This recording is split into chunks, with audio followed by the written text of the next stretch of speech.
to Do We'd Rather Be Reading. I'm Jerrica. And I'm Leah. Do you know what I've realized lately? I give about 5 to 10 seconds for every audiobook before I decide I'm going to like it or not. I Isn't thought you were that going to very say short? 5 to 10 stars. And I was like, what? Where's these 10 stars? I need 10 stars so that I can give everybody one. Does that mean 5 is the new 3? And then I can just go like lower. Yeah. I know. Do you know what I 5 to 10 realized? seconds. When I really like a book, it's 5 stars. When the book is okay, it's 4 stars. When the book is garbage, it's 3 stars. And I don't think I ever go under that. That's my level. I have when 3 a book levels. is excellent, it's 5 stars. When the book is okay, it's 3 stars. When the book is absolute crash, it's 1 stars. And I wish I could give them less. Yeah. Yeah. So you need to maybe not have more variety because you're skipping numbers already. Whatever. It's fine. I have given 2 stars so too. I give books 5 to 10 seconds before I think I'm going to like it. Mm-hmm. And I'm talking But just about audiobooks. No, not just audiobooks. I opened a book the other day. It was the second version of a book it's not second version, second book. Mm-hmm. Not in a series, but by the author. And I liked the first book, her debut novel. And I started to read it, and then I thought, I'm not going to like this. No. I've become super particular in what I like in my romance books. Are you? But I feel like this podcast has ruined us in a way. Because we read so much now. Yeah. And because we talk so much about the books that we read. Yeah. It's more, we can't just, start reading, dismiss a book or whatever, like quietly rage in our head over something, or just be like, meh, that was a crappy book and move on kind of thing. Like now, because we always have to stop and think, might have to talk about this, or I'm going to have to tell Jerrica about this book or whatever. Yeah. Like I have to form a solid opinion about it. It right. can't just be something I read kind of thing. Okay. Because I feel like I've also... But it could just be with the quantity of books we read. I've also figured out what I like and what I don't like. Yeah. And I'm very quick to judge. But I would still say that 5 to 10 seconds is too short. And I would also say I don't judge a book until I've read 3 chapters of it most of the time. But then you don't ever stop it, really. I do. There are some books I abandon. Yeah. Okay. It's very rare, but... Judging a book, like, will I like this? Will I not like this? I will try to always give the book at least, say... if I'm reading 50 pages.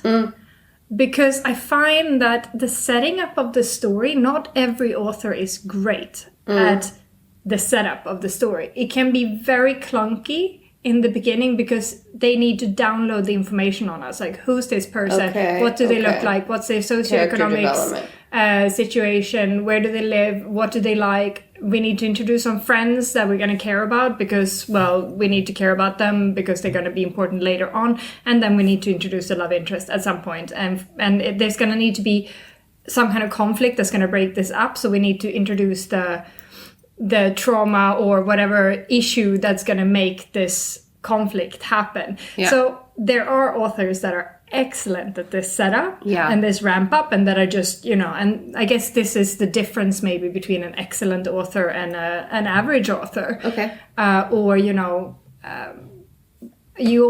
also find when you have authors that's written the same kind of book, like we can talk about Al Kennedy and Serena Bowen, for example, because I just started reading one of their books again. Okay. And they've done so many books that are on the same basic template. Yes. Like every other chapter, and there's going to be some, that it becomes too templatey, if you want to. Predictable. Like because you know their style.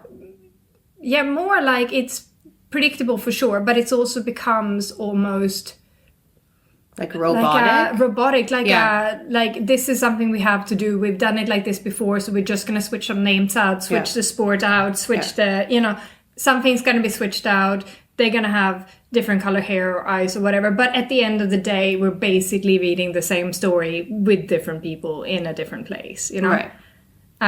So it becomes just repetitive. I think it's more that too, that when if you read too many of them in a row, you're kind of like, ugh, this again, Didn't I just read this? Like I started a Serena Bowen and an Al Kennedy book, and I gave it 3 chapters. And then I was like, it feels very similar. And familiar, you know, and you know me, I forget about books all the time. So I was like, there's a big risk. I have read this before, so let's figure it out. It wasn't in Goodreads. I hadn't put it in as a book I read in Goodreads. But I did read a fair amount of books before I started logging every book in Goodreads.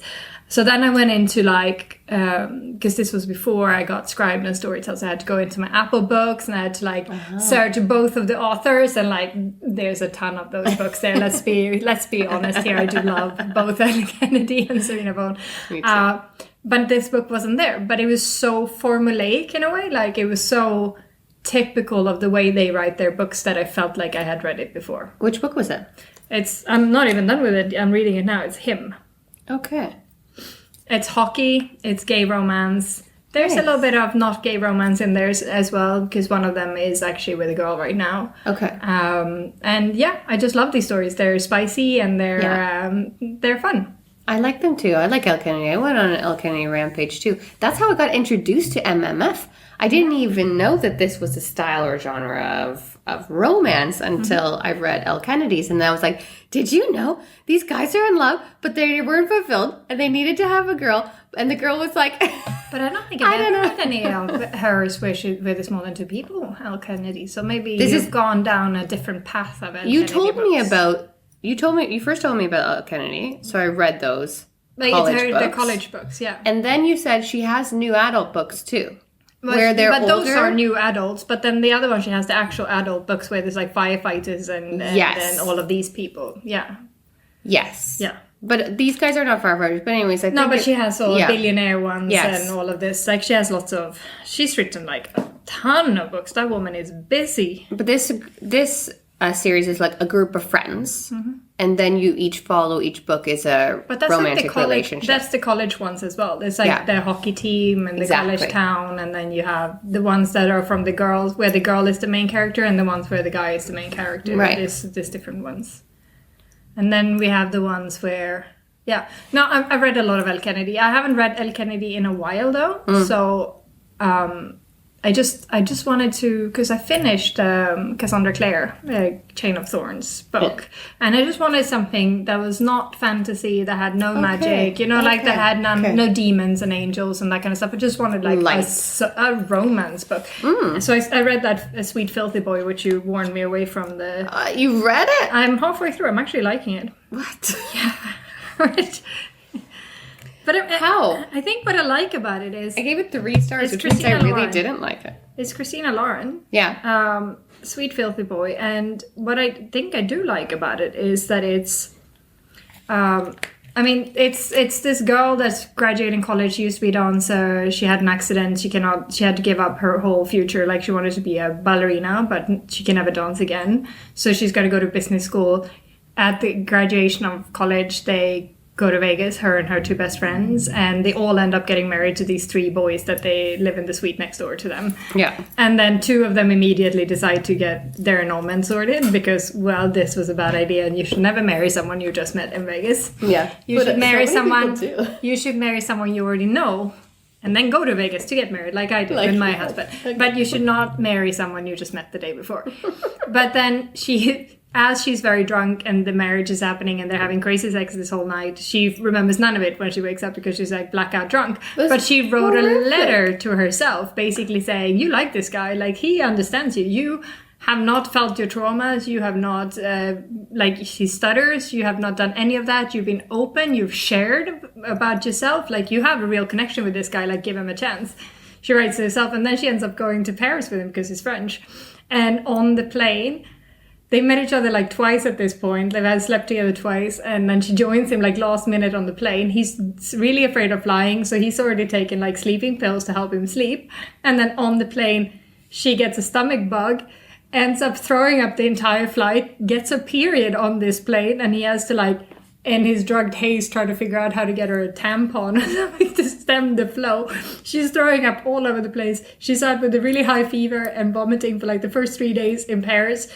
So their marriage and life there in Paris, which is going to be for the summer only, is not off to a great start. So then they get super awkward with each other. And I like that it's real. I think that's it.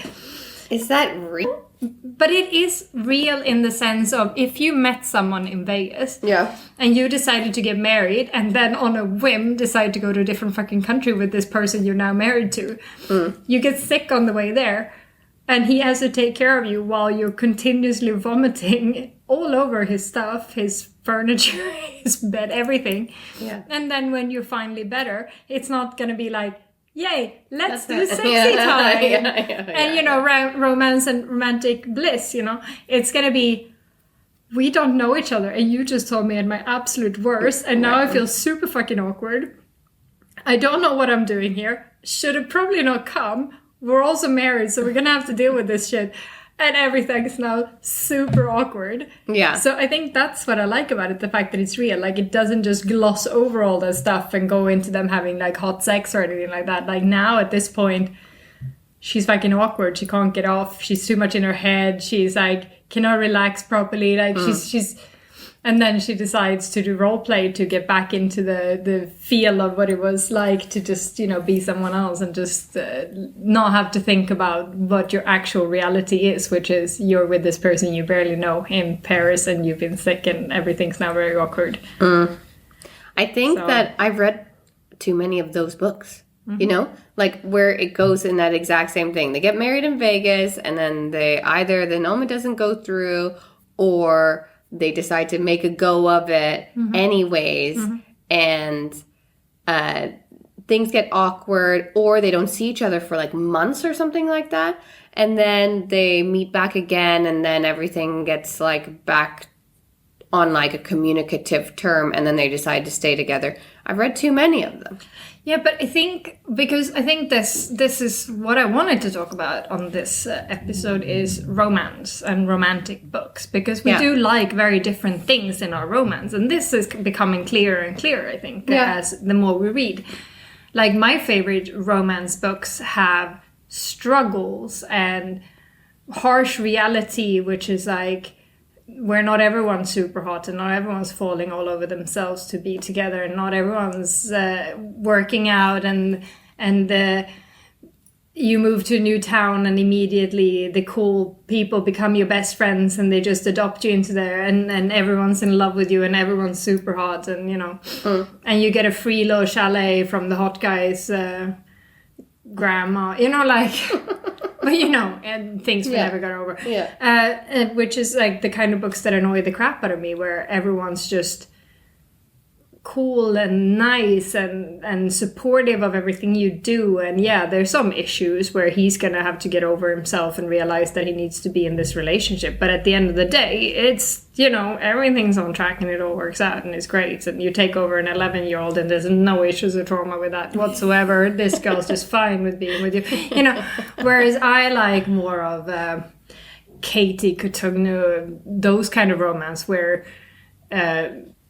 there's the teenagers and they have a crush and then they have a one-night stand and she never tells him that she goes pregnant and then he goes away and then when he comes back he realizes, oh shit, this girl that I liked and slept with once had a baby and now I'm a dad and this is now really awkward and how we're going to get through the situation, and then they end up finding each other in the end kind of thing. Yeah, which you don't like. So, like, deeper, stronger love that's built from trauma. Not necessarily that, but I mean, just like in this one, that it's real. That it's not just they got married in Vegas, she decided to follow him to Paris, and they have, like, a fantastic romantic time, and everything is bliss and glory, and then... It could have been like one of those tropey books where it would have been like, yeah, they got married in Vegas. She went with him to Paris only to realize that there was an ex-girlfriend that's trying to break them up. And this would have been like super cliche. Right. Whereas now the thing that's keeping them, like, introducing the struggle in their relationship is their own awkwardness and the fact that they don't actually know each other and they need to find a way to bridge this, to find a place where they are comfortable to talk to each other and are comfortable to sleep together and you know, have this whole thing, which is, I think it's more the realness of when you actually meet someone for the first time, like building a relationship with someone. There's gonna be these times where you're like, yeah. Do you know what this reminds me of? And what explains so much of why you like Married at First Sight? And Johan also does. because it's real and they're strangers and they have to like navigate this, like, this is awkward. What do we do? Like, so easy to just be like, I'm out of here. But you signed up for a show where you have to try to be married for at least a little bit of time, right? So you see like the struggles in their faces, and then also they explain like in the background, like, this is hard. I don't want to hurt her feelings, but I'm not there in my feelings yet. And maybe it's going to grow, or maybe it's not going to grow. And that's exactly what happens when you put two absolute strangers that don't have any like at first chemistry together and expect them to work out. Do you think that this like arranged marriage or this marriage at first sight is a good concept? Not necessarily. I think it's madness. Why would you do that to yourself, kind of thing? Yeah. But I think what I like,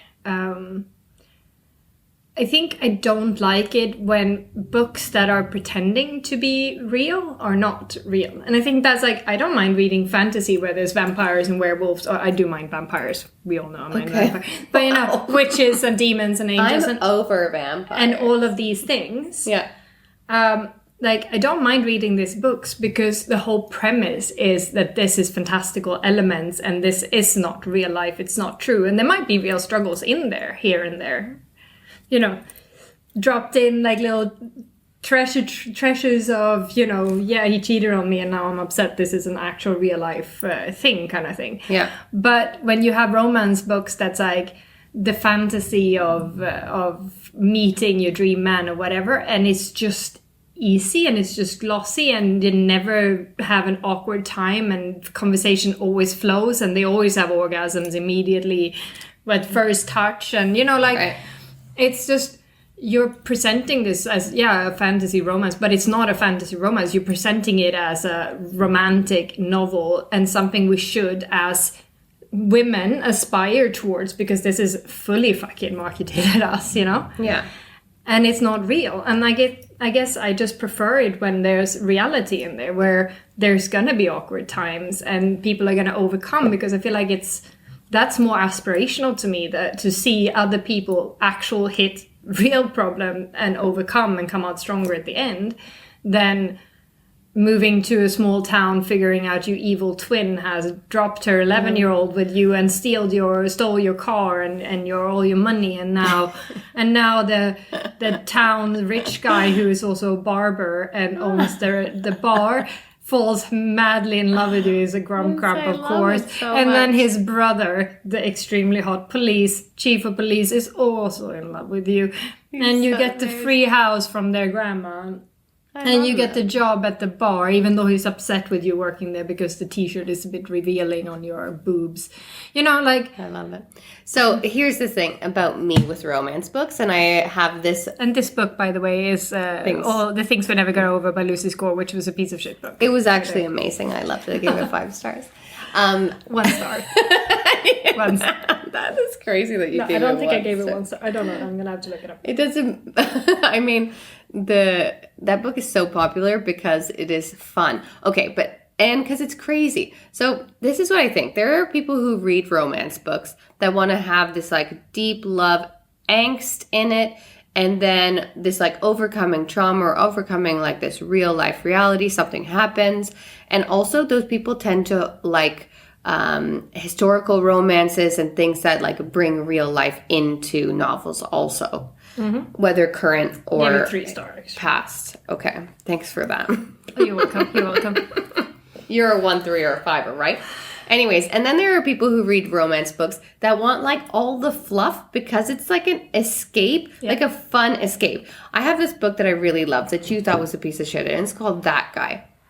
And I don't even know if I read That Guy. You told me, and you were like, this is absolute garbage. Jerrica, this is so garbage. Okay, but... I flushed it out of my mind. The book, and I want to reread it because I laughed so hard. The book is so absolutely... No, this was a 2 star for me. Yeah, the book is so absolutely not realistic, right? So it's about this author girl or something like that, a journalist or whatever. No, she's writing a book and she needs real life experience. She needs real life experience. So she meets this guy, and he is like actually like a secret sort of billionaire, and It's not secret billionaire. She pretends to... No, he's not a secret. He's a billionaire. She crashes into his car and forces him to take her to his house, where she ends up staying, wisecracking the whole time. And he's like, what am I going to do with this weird redhead that's now invaded my home? It's so funny because everything for her is just about content. So like for her, she's like playing this like role play, like pretend thing. And he's like so grumpy, like get out of my house, like throwing stuff and like you're an intruder kind of thing. And because like he apparently hires women to like be there, right? So she thinks that he's waiting. Have you watched The Last of Us yet? No, what? When do I have time for this? Okay, I don't even care if you watch the whole series. I don't care. Just watch episode 3. I will just skip You literally don't need, because if you're not going to watch the whole series, you can watch episode 3 on its own. And it's grumpy sunshine, love, romance, story, and you will fucking love it. I'm not joking. I will. I do love grumpy sunshine. Amazing. Okay, so I love the fantastical, like absolutely never in this world ever gonna happen romance books because it's entertaining for me. Do I take any part of it and like put it into my real life or even think like, oh, that was nice that they did that? No, I don't think of them as real people. It's fiction. This is a book. I think that's the thing. Like, I don't mind that if it's a fantasy novel where there's fantastical elements like elves or, vampires or werewolves. But if it's pretending to be a real life, real world, then I'm like, but why can't it be outrageous? You know what? This is a story. But that's then a real life story. That 4-day fling or whatever it was called. And that was dumb. That was so dumb. Anyway, but he was a hockey player, so I think that was. Oh my god! I thought you were all hockey players because you're like realistically they're not attractive. It's true, they're not. I just like them in books, and now this hymn book has not one but 2 hockey players falling in love with each other. Oh, that's really hot. But so listen, I have a real life story of friends that I know from Canada. One of them was always a lesbian. The other one was not. She was married to a man. Mm-hmm. The lesbian decides that she wants to be a part of a throuple, like experiment with men and women together. So she finds this woman and this man who want to be in a throuple with her. And it kind of works out for like maybe a year. Mm-hmm. But the guy, he's like a kind of wussy at this point because he's like, you don't pay attention to me. Yeah. And they go through lots of struggles and they have to communicate so much and they go to therapy together and then they realize all your kinks. Right? Communication, therapy. Check. Throuples. So much romance. Right? And then the women decide that they want to be together without the man. So they break up with him. Mm-hmm. Then they get married to each other. They change their last name to be a neutral last name. Mm-hmm. They build a house together. Mm-hmm. Then they decide they want to have babies. But they don't want to go through the whole system because it's like not really equal or fair. So they find a man. And they find a man who is married and has his own family who is willing just to donate his sperm to them. Mm-hmm. So they do easy peasy, like turkey baster pregnancies. They get pregnant. Yep. First one gets pregnant right away. Second one tries to get pregnant 6 months after the first baby is born. Gets pregnant right away. Second baby is born before 2 years comes up. Mm-hmm. So now each one of them has a baby. Then the third, they want a third baby. So the first one says, I'll carry the next baby. This is going to be their last baby. Mm-hmm. Same thing, turkey baster pregnancy. Everything goes well. Come day of the delivery, the baby starts to come out breech. Oh no, this is a home birth. Like we're going to have to get a doctor here. They end up successfully getting the girl out breech. At a home birth, like crazy, without any drugs. Nuts, right? Risky too, but like amazing story. And then the midwife goes to her, says, okay, it's time for the afterbirth. No, there's another baby in here. Hidden twin in there. And not only does the hidden twin exist, it comes out in its entire sack.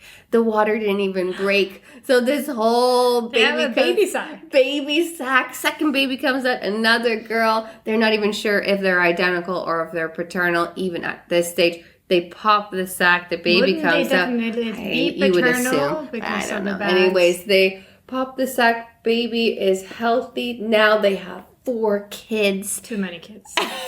And But this is a crazy, that's not going to happen in real life story. But it's not true. That could happen in real life. It did happen in real life. Yeah, no, I'm just saying. That's not insanity. Those are the books insanity. that I like to read. Let's retype this book as the book that you would love to read. Yeah. Because it would be lesbian woman decides to join a throuple. Yeah. Finds a couple willing to take her in. The man's going to be the super hottest. The woman's going to be the super hottest. Yeah. And in this relationship, everyone around them will also fall in love with lesbian woman. She will be tempted left, right, and center. But she will choose this throuple regardless. And then they decide to leave the man because he's getting whiny and they don't need him anyways. Who needs men, right? But then when it comes time for the baby, what would happen is super hot man that was in the throuple will realize that he made a grave error here in this. And he would come back and impregnate them, not turkey baster style. Fucking Boom. Like the bareback style, dirty kinky sex style. Both of them at the same time. They will get pregnant same night. I love it! Will come out born same day. Twins, but not twins. Half sibling twins. I'm obsessed. Yeah. This is so and then they'll decide to do one more baby. So in a threesome situation, they'll be pregnant again, and the same thing will happen. 4 babies. Need it. 2 mamas. I'm tearing up because I am emotionally connected to this story already. This would have been your romance. That is my favorite romance song. Whereas mine would have been yours of them leaving wussy man, finding happily married man to turkey baster, baby plant them. You could have had all of these situations. Can you please write me that book? Can you include lots of dirty talking, so much communication? They would have had both hidden twins coming out in sex and ended up with not 4 babies but 6 babies in total. And because they all live together, they can take care of this thing. Exactly. You should never have more babies than you have hands of parents. I maintain this, but they have 3, so they can have 6 babies. One each hand. We got this. Damn, Yeah, this is going to be the next, biggest romance book to ever hit the shelves. Watch out, everyone. Leah is going to blow this your would be your minds. romance story. So, I love it. I'm giddy in my cheeks. I need it. I'm already connected to these characters, and they don't even we exist. recorded this, so I can go back and review because I have already forgotten this story fully. So it's going to be hard to rewrite it. But I'll get on that. Don't worry. You need to. I think you're the best one to write this because you're so cynical about it. You're going to be like, what else is dumb to write? Okay, boom, boom, boom. And I'm going to be like, this is gold. And you're like, what else is idiotic? Boom, boom, boom. And I'm like, I love it. And you're going to be like, what else is the most unrealistic thing to ever happen? Boom, boom, boom. And I'm going to be like, I'm in love. So thank you for that. You're welcome. You're welcome. It's going to take me a little bit of time. I mean, I did write a book. It took me a month. But that's not a lot of time at all. No, but then I wasn't working. Oh, okay. Oh, life. Yeah. Anyways. Okay. Well, you heard it here first, everyone. Yeah, Leah Samper is going to be the next top romance writer ever. 3 = 6. Sold. I'm sold. I'm buying it tomorrow. We need to have abs on the cover, obviously. Then you just see female and male abs with some underboob. Oh, I love female abs. And then can she have really long hair that goes over her ass and you're only seeing the back of her? We'll have one where we see just a curve of her back with the hair going down to her ass, and the other one's going to be the front where we get the underboob with little hair coming down just to cover the nipples because you can't X-rated cover. No, and then he's going to have one hand on each of them, and they're going to have both of their hands. Yeah, just lots of shoulders. It's going to be good. Yeah. No faces. No faces. We can't have faces. No, we need to be able to imagine our own faces on there. Can I be a part of the recruiting the models for this cover? Yeah, it will be your job. Yes! Oh I'm assigning this task. My week has been made. This is my birthday gift. This is your birthday gift. I'll send you a chapter a week.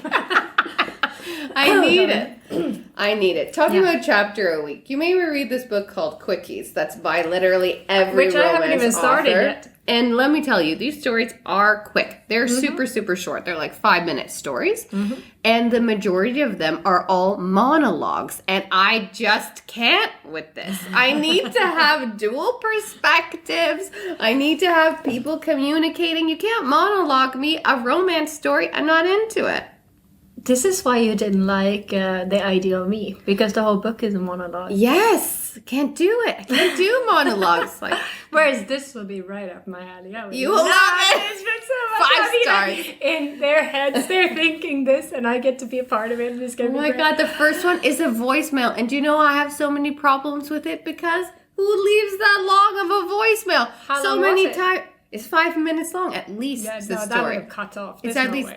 it would have the voicemail redo, continue. Yeah, I know, right? Redo. You would have to call back. So I think I was saying this before the beep, and now I'm going to continue. Exactly, it was unrealistic. So, have you asked your children to show you with their hands how they pick up the phone? Because this is the most hilarious thing now. Because I just did a little phone thing here with my little Pinky, finger and my thumb, up towards my face, like the old person I am. But now it's going to be like holding a block. But it's not. Like you ask my kids, and it's this. They just have a flat hand. A flat palm to their face. Okay. Which I'm like, this is crazy. First off, they never speak like this. They speak like this. Right. Because it's always on speakerphone. Front. Right. Which is what? Or in the ear. No, but most of them. Have you gone on the bus lately? Have you heard the number of young people just with their freaking phones on speakerphone? Yeah, I actually have. In public. And you're why are you broadcasting your conversation to everyone? Right.